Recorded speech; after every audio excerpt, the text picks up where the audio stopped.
I'll answer them at the very end. Today, we're talking about lead follow-up. So it's going to be a lot of kind of a technical call, right? So today's call, it's all about developing a powerful lead follow-up system.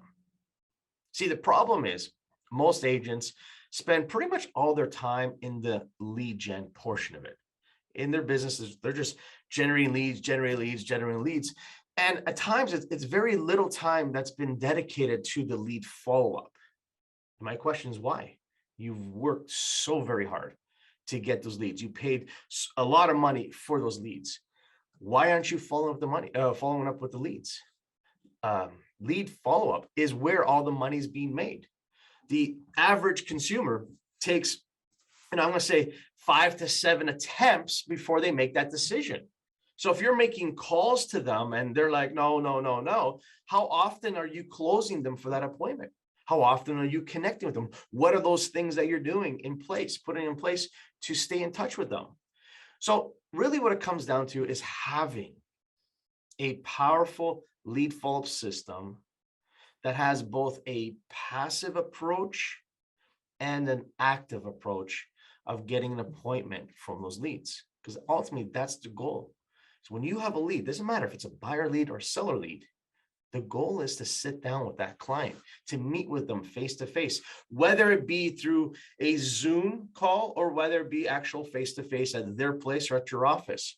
The goal is to meet with them, to sit down, find out how is it that you can help them, right? So first, we need to understand, where is that client in this journey of either selling their home or buying a home? Right? Where is this? Are they looking at, at the very early stages, that kind of stage of, hey, I'm just doing the research, or are they like, hey, right now, I'm ready, pen to paper, let's take some action. So where are they at? So there's really 3 stages when we look at it from any lead.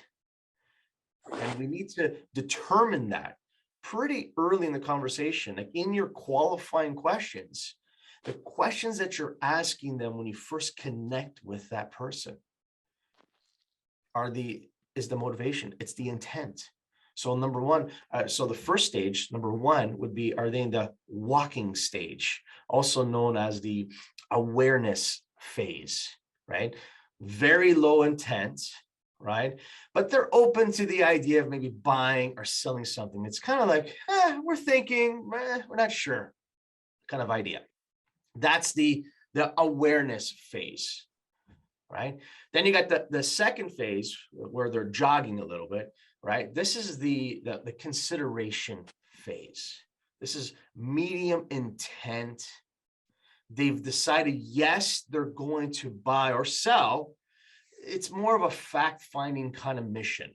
I just want to kind of find out what's going on in the market. What can we get? What do you do? What's your commission? Right? It's kind of that idea, right? Kind of getting the facts down. And then we have the third phase for every lead, which would be the running stage. This is the decision phase of everything.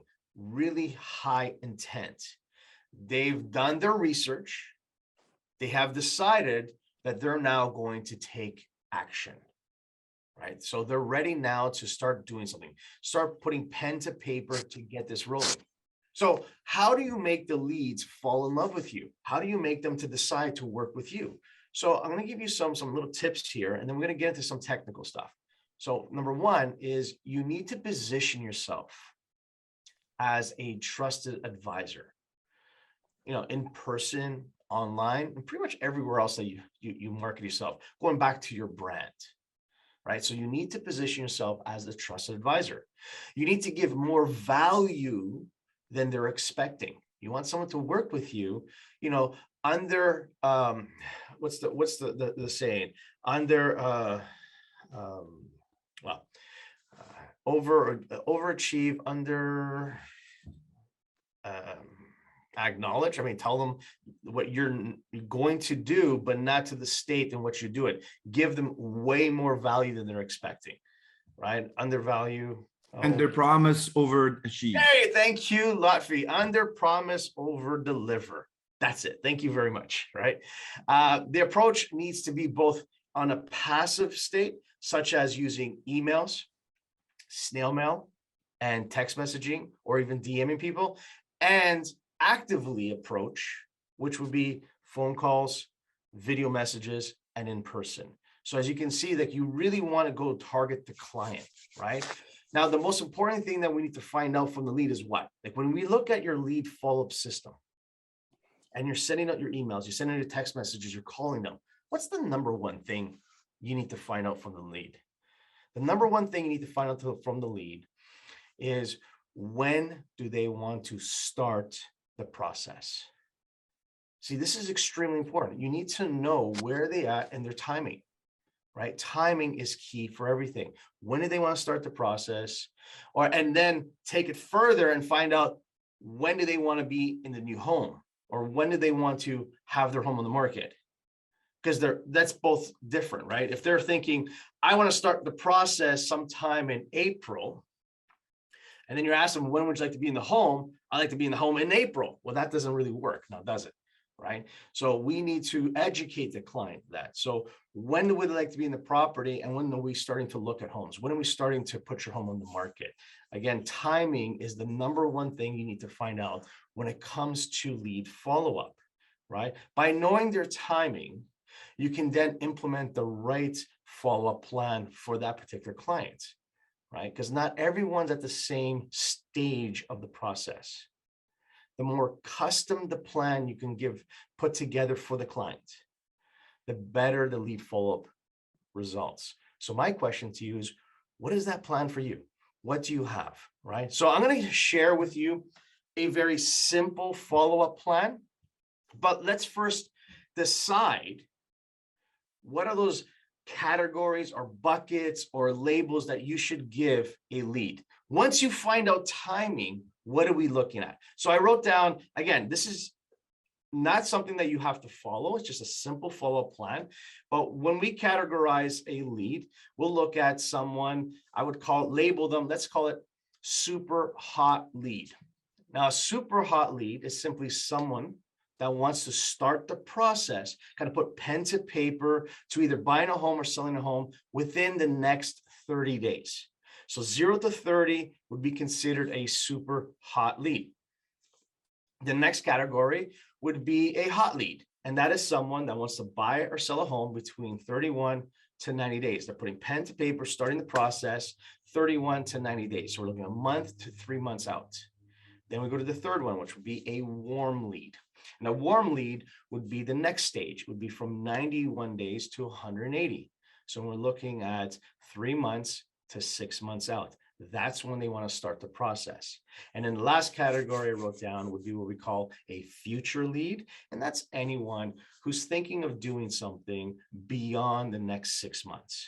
So they're down the road. It could be a year from now, it could be 2 years from now. So super hot, 0 to 30. Hot, 31 to 90, warm, 91 to 180, and in future, beyond the 180 days, right? So you put them in these 4 different categories. Now you can look at it and say, what would be a simple lead follow-up system that you can follow and take care of everybody on your follow-up? So just right at the top of your page, simple follow-up plan. So let's start with the easiest ones, which will be the future leads. These are 180 days plus. So what should these folks get? Well, number one, I wrote down, is that you should send them all off a personal handwritten note with your business card. Thank you very much for your time. Here's my contact information. If you need anything, let me know, right? Number two, I wrote down, is they should get your weekly email.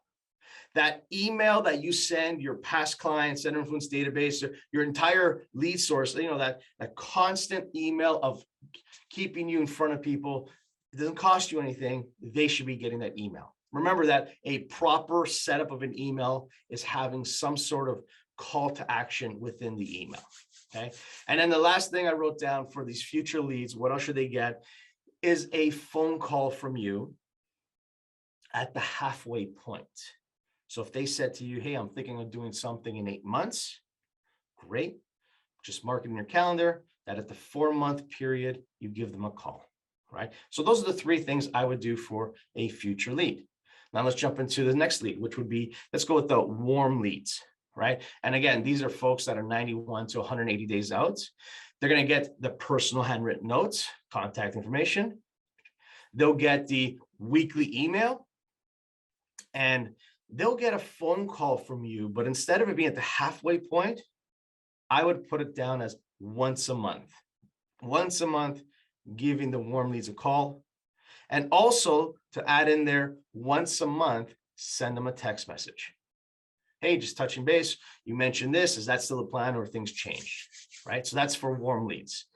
The next one I wrote down was for hot leads.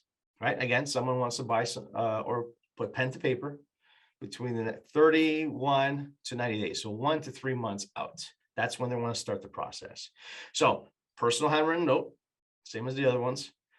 Weekly email, those are common right across the board, right? Phone calls, however, should be increased to once a week.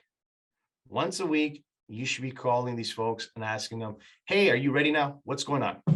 And then text message should be sent out twice a month. Every other week, send them a text message. Okay. Now the last group, now these are folks who are ready to go. They're ready to go within the next 30 days. These guys are hot to trot, pen to paper. They're going to be selecting a realtor. So what do we do with them? Real simple. Send them a personal handwritten note. We know that. Email every week. We know that. Phone calls should be twice a week. Twice a week. Give them a call. Find out where they're at. What's going on? How close are we? When should we meet? And then a text message should be once a week. So they're getting, direct communication from you 3 times a week with 2 phone calls and a text message. Now, here's the thing. When should we be doing this? When should we be doing the follow-up? Well, make sure you do your lead follow-up scheduled every single day during your hours of power. So if I was to put a schedule together, just keep it simple. Look at maybe Mondays calling your super hot leads. Maybe on Tuesdays, you call your hot leads. Wednesdays, you call your warm leads. Thursdays, you go back to those super hot leads again, give them that second call. And Fridays can be those, those future leads where they told you, give me a call at the halfway point. You're only gonna have a few of those, right? So at the end of the day, the texting, the emails, the personal handwritten notes should all be done automatically. They should be set up on some sort of drip plan coming out of your system. An assistant sends out. But realistically, you, as the agent, should only be worried about having those conversations, right? Everything else should be taken care of for you, should be automated for you. That is a very simple follow-up system. Now, with lead follow-up, there's only so much I can talk about. So tomorrow I'll go into a little bit more in depth, and what do you do with the lead to speed when it comes to online leads that come in? How should you arrange that? I'll get into some technologies that you can use to help you in that lead to speed. But for right now, as an agent, this is a very simple lead follow-up system that you can follow that will get you results. Does anyone have any questions, concerns, hallucinations at all? No, you guys all good then? All right, if that's the case, can you please unmute yourselves? Oh, we're getting ready, baby. We're getting ready. Please unmute yourselves. All right, please unmute yourself. All right, so if that's, what day is the day, baby? Money making day. Monday. That's right. It's a money-making day. If you are on this call, it's a money-making day for you. So what do you have to do right now in your business that's going to help you move the needle? You guys are awesome. I'll talk to all of you tomorrow. Thanks so much. Thanks, Danny.